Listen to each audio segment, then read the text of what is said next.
तराइन का दूसरा युद्ध 1192 ईस्वी। साल भर की तैयारी के बाद लगभग 1,20,000 चुने हुए घुड़सवारों की एक विशाल सेना के साथ मोहम्मद गोरी ने फिर से भारत में प्रवेश किया और लाहौर और मुल्तान के रास्ते से वह फिर से तराइन के मैदान में आ पहुंचा। ताजुल मासिर ने लिखा है कि गोरी ने रुक्नुद्दीन हमजा को अपना दूत बनाकर पृथ्वीराज के पास अजमेर भेजा और उसने दूत के माध्यम से संदेश दिया कि वह यानी कि इस्लाम पृथ्वीराज जो है वो क्या करे, इस्लाम धर्म स्वीकार करके गोरी की अधीनता को स्वीकार कर ले। और पृथ्वीराज ने उत्तर में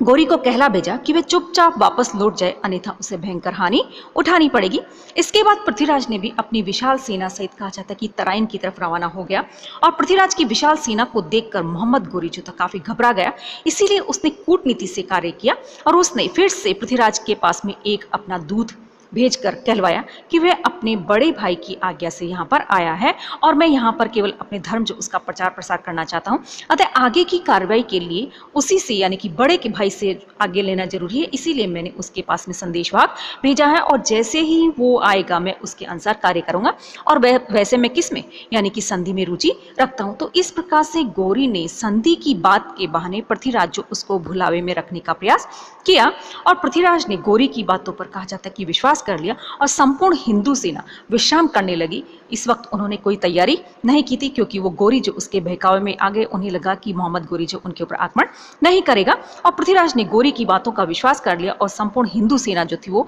विश्राम करने लगी। दूसरी तरफ गोरी ने बहुत ही अत्यधिक गोपनीयता के साथ तैयारी करना शुरू कर दिया और उसने 10-10 हजार अश्वारोहियों के 4 दल जो बनाए और चारों को अलग अलग दिशाओं की ओर बेखबर चौहान सेना पर अचानक तेजी के साथ आक्रमण करने को कहा गया और चारों अश्वारोही दलों को रात्रि में चुपचाप आगे बढ़ना था।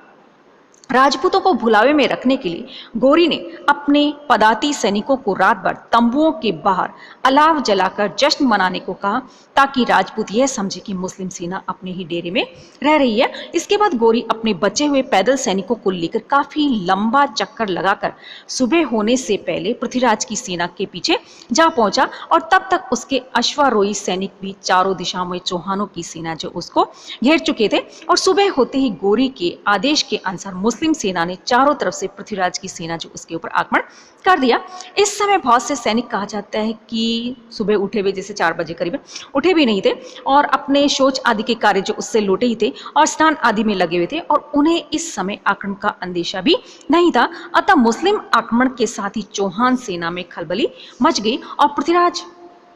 ने हाथी पर सवार होकर स्थिति को संभालने का प्रयास किया और 3-4 घंटों के भयंकर संघर्ष के बाद में कहा जाता है कि वह हाथी को छोड़कर घोड़े पर सवार होकर शत्रु जो उसका मुकाबला करने के लिए लग गया और दिन के तीसरे पहर तक चौहान सेना जो थी वो थक कर बुरी तरह से चूर हो गई थी। तभी गोरी ने अपनी संपूर्ण शक्ति के साथ आक्रमण किया और इस अंतिम प्रहार को चौहान सेना झेल नहीं सकी और पृथ्वीराज ने परिस्थितियों को प्रतिकूल देखकर युद्ध भूमि से पलायन करने का निश्चय कर लिया और सिरसा की तरफ भाग गया, परंतु दुर्भाग्य से कहा जाता है कि वह पकड़ा गया और बाद में उसे मौत के घाट उतार गया और गोविंदराज तथा अन्य बहुत से प्रसिद्ध सामंत हजारों सैनिकों के साथ में वीर गति को प्राप्त हुए और हसन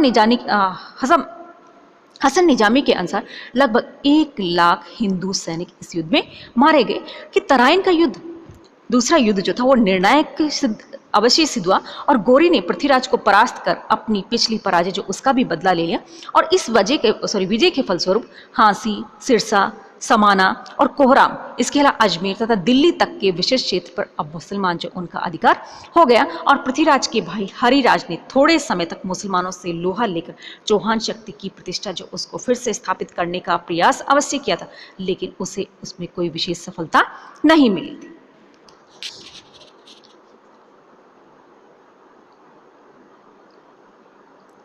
नेक्स्ट आता है पृथ्वीराज का अंत।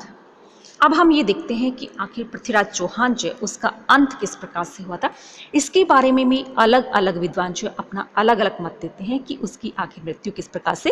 हुई थी। कि पृथ्वीराज रासो, प्रबंध चिंतामणि, तथा अन्य हिंदू एवं मुस्लिम साक्ष्यों में पृथ्वीराज की जीवन लीला के अंत में विभिन्न प्रकार के विवरण जो हमें पढ़ने को मिलते हैं। रासो के अनुसार गोरी उसे अपने साथ गजनी ले गया और वहां उसे अंधा कर दिया गया। बाद में उसका राजकवि चंद्रबरदाई भी गजनी पहुंचा और उसने सुल्तान को पृथ्वीराज की शब्द भेदी बाण चलाने की कला जो उसको देखने के लिए राजी कर दिया। और इस अवसर पर चंद्रबरदाई ने कविता के माध्यम से ऊंचे सिंहासन पर बैठे गोरी की सही स्थिति बतला दी और पृथ्वीराज ने उस स्थिति का लक्ष्य साध कर एक ही तीर में गोरी को मार गया। और इसके बाद में पृथ्वीराज चौहान ने और चंद्रबरदाई ने भी एक दूसरे को कटार घोंपकर समाप्त कर दिया था। इस प्रकार की कथा जो उसका पता चलता है, परंतु रासो का ये विवरण ऐतिहासिक दृष्टि से सही नहीं माना जाए, क्योंकि गोरी लंबे समय तक कहा जाता कि जीवित रहा था। इसके अलावा हम्मीर महाकाव्य, पृथ्वीराज प्रबंध तथा अन्य साक्ष्यों में गोरी द्वारा पृथ्वीराज को बंदी बनाने तथा बाद में उसका वध किए जाने का विवरण मिलता है, जबकि विरुद्ध विधि विध्वंस में उसके युद्ध भूमि में वीर गति प्राप्त करने का भी उल्लेख मिलता है। हसन निजामी के अनुसार पृथ्वीराज को बंदी बनाकर रखा गया, परंतु जब सुल्तान को पता चला कि वह उसके विरुद्ध षड्यंत्र रचने में लगा हुआ है तो उसे मरवा डाला गया। और मिन्हाज के अनुसार युद्ध भूमि से भाग कर जाने के बाद वह पकड़ा गया और उसे बाद में मौत के घाट उतार दिया गया। इसके अलावा डॉक्टर दशरथ शर्मा और गोपीनाथ शर्मा दोनों का मानना है कि संभवतः पृथ्वीराज को अजमेर लाया गया और वहां उसे सुल्तान ने करद सामंत के रूप में शासन करने को कहा गया और इसी स्थिति में पृथ्वीराज ने गोरी के विरुद्ध षड्यंत्र रचा हो, जिससे कुपित होकर गोरी ने उसको मरवा डाला होगा। और गोरी द्वारा जारी कई मुद्रा जो थी उनसे भी ऐसा ही अनुमान लगाया जा सकता है। इन मुद्राओं की एक ओर पृथ्वीराज का और दूसरी ओर मोहम्मद साम का नाम अंकित है। गोरी द्वारा पृथ्वीराज के पुत्र को अपनी आश्रित शासक के रूप में अजमेर का सिंहासन देना भी इसी विचार का अनुमोदन करता है। और सत्य है कि पृथ्वीराज के जीवन का अंत बड़ा दुखप्रद हुआ। उसकी पराजय ने भारत के भविष्य को ही बदल दिया और अब भारत में मुस्लिम शासन की नींव इतनी मजबूत हो गई कि हिंदुओं के लिए उसको उखाड़ना संभव नहीं हो पाया।